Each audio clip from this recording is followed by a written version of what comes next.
আসসালামু আলাইকুম। আপনাদের সকলকে স্বাগত। আমার সঙ্গে বর্তমানে আমাদের প্রবাসীদের মেজর 3টা সমস্যা, যে 3টা সমস্যার কারণে অনেকে ইকামা করতে পারছেন না, অনেকে দেশে যেতে পারছেন না, আবার অনেকে সৌদি আরবের সরকারি যে সার্ভিসগুলো আছে সেগুলো নিতে পারছেন না। আমি জানি এখানে যারা ভিডিও দেখছেন তাদের অনেকেরই কিন্তু এই 3টা সমস্যার যে কোনো একটা আছে। প্রিয় দর্শক, এই 3টা সমস্যার যে কোনো একটা থাকলে আপনি কিন্তু বড় বিপদে পড়বেন। চলুন আমরা আলোচনা করি। প্রথমটা হলো ইগাব খেদামাত বা মতলব, দ্বিতীয়টা হলো মানা সফর, তৃতীয়টা হলো মৌগুব খেদামাত। ইগাব খেদামাত মানে হলো আপনার সার্ভিস বন্ধ, মানা সফর হলো আপনার দেশে যাওয়া নিষিদ্ধ, মৌগুব খেদামাত হলো আপনার সমস্ত খেদামাত বন্ধ করে দিয়েছে। এটাও কিন্তু আপনার ইগাব খেদামাতের মতোই, তবে কোনটা কী কারণে হয় সেটা নিয়ে আলোচনা করছি। আর একটু পিছিয়ে যান। প্রথমেই আলোচনা করি ইগাব খেদামাত নিয়ে। ইগাব খেদামাত, সৌদি আরবে কোনো ব্যক্তি যদি ওয়ান্টেড হয়, মনে করেন আপনি কোনো অকারেন্স করেছেন, অপরাধ করেছেন, তখন সরকার বা সিস্টেম আপনার খেদামাত বন্ধ করে দেবে। আদালত থেকে আপনার এগেনিস্টে রায় চলে আসবে। আর কোনো কর্মীর যদি ইগাব খেদামাত হয়, অর্থাৎ আপনার সার্ভিস বন্ধ হয়, সেক্ষেত্রে আপনি ট্রান্সফার সুবিধা পাবেন না, আপনি কাফালা সুবিধা তো আপনার ইকামা সুবিধা বন্ধ হয়ে যাবে, এবং অন্যান্য যে সকল সরকারি সার্ভিসগুলো আছে সব কিছুই আপনার বন্ধ হয়ে যাবে। ইগাব খেদামাত হয়ে থাকে নর্মালি বড়সড় কোনো অপরাধ করলে, আবার অনেক সময় ছোটো মোটো অপরাধ করলেও অনেকের ইগাব খেদামাত করে দেয়। যদি কোনো ব্যক্তির ইগাব খেদামাত হয়, তাহলে সর্বপ্রথম ওই ব্যক্তিকে জানতে হবে কেন, কী কারণে তার খেদামাতটা বন্ধ করা হয়েছে, সার্ভিসটা বন্ধ করা হয়েছে।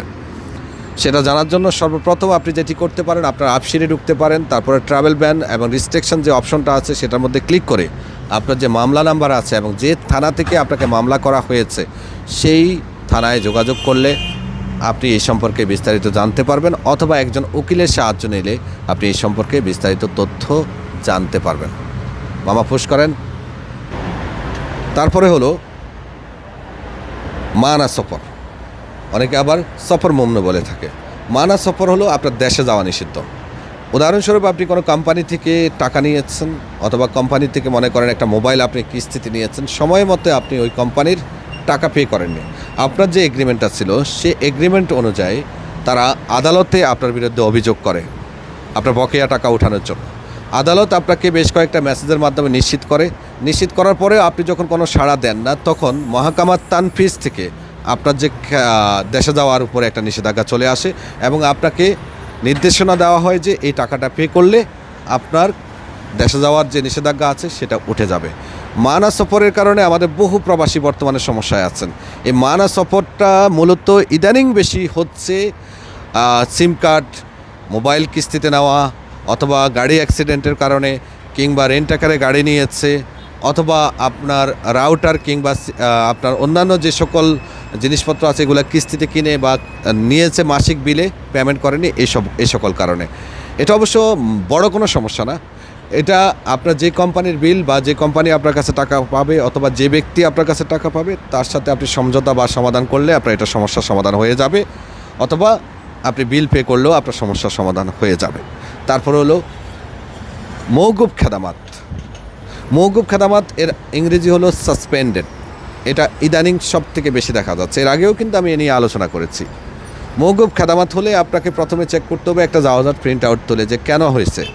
যদি দেখেন যে ফাইনাল এক্সিট, তাহলে আপনি বুঝতে হবে যে আপনার ফাইনাল এক্সিট আছে, আপনি দেশে গিয়ে আসার সিস্টেম খুঁজতে পারেন, অথবা এখানে আপনি কোনো চেষ্টা করে দেখতে পারেন আপনার কপিলের সাথে। নর্মালি কোনো ব্যক্তিকে এক্সিট দেওয়ার 60 দিন পার হলে বর্তমানে অনেকেরই ক্ষেত্রে আমরা দেখতে পাচ্ছি যে তার সাসপেন্ডেড হয়ে যাচ্ছে। এই সাসপেন্ডেডটা অধিকাংশ মানুষ বুঝতেই পারে না যে কেন হচ্ছে। তার জন্য আপনি একটা জাওয়াজাতে প্রিন্ট আউট তুললে আপনি দেখতে পারবেন। যদি ফাইনাল এক্সিট লেখা থাকে তাহলে ওকে, আপনি সেটা সমাধান করার চেষ্টা করবেন। আবার অনেক সময় ছুটি লাগিয়ে ছুটিতে না গেলে 1100 রিয়াল একটা জরিমানা হয়ে থাকে। সেই জরিমানার জন্য কিন্তু মৌগুব খেদামাত হয়ে থাকে। আরও অনেকগুলো কারণে মৌগুব খেদামাত হয়ে থাকে। ক্লিয়ার?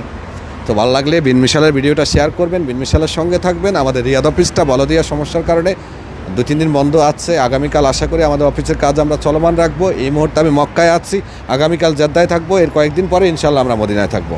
আসবেন, কথা বলবেন আপনার যে কোনো সমস্যা নিয়ে। আল্লাহ হাফেজ।